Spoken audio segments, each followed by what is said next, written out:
আমি তো একটু বাইরে আছি।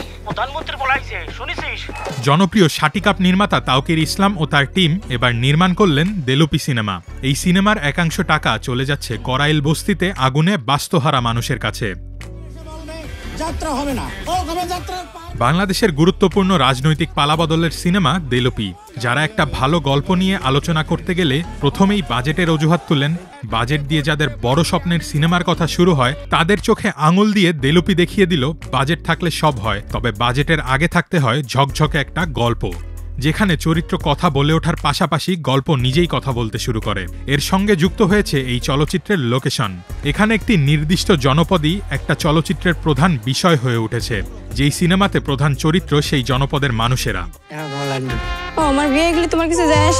গল্প নিয়ে কাজ করার আগে বাজেটের বড় অংশ চলে যায় তারকার পেছনে। তখন নির্মাতাদের সমঝোতা করতে হয় মূল গল্প বলার ক্ষেত্রে।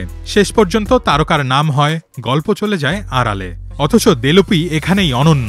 একদম শতভাগ অপরিচিত মুখ, সবাই প্রধান চরিত্র।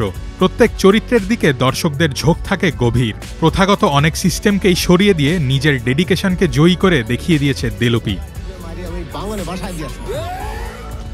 নির্মাতা জানান, আমি তো আসলে সময়টাই ধরতে চেয়েছি। গণ অভ্যুত্থানের পরবর্তী সময়, এই বন্যা, আমাদের সাংস্কৃতিক অবস্থা আসলে ওই দেলুপি গ্রামকেই প্রতিনিধিত্ব করছিল। আমি শুধু গল্পের সঙ্গে এগিয়েছি। এভাবে ছবিতে সবই খুব প্রাসঙ্গিক হয়ে উঠছে। এজন্য আমাদের আলাদাভাবে খুব কোনো কিছু করতে হয়নি।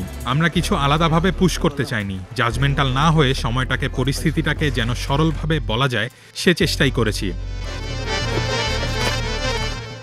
পাশাপাশি বন্যা দুর্গত অঞ্চলের মানুষের চোখ ভর্তি যে স্বপ্নের ঝিকিমিকি, ত্রাণ চাই না, স্থায়ী বাঁধ চাই, তা সময়ের এক ভিন্ন উচ্চারণেই রেখেছে নির্মাতা।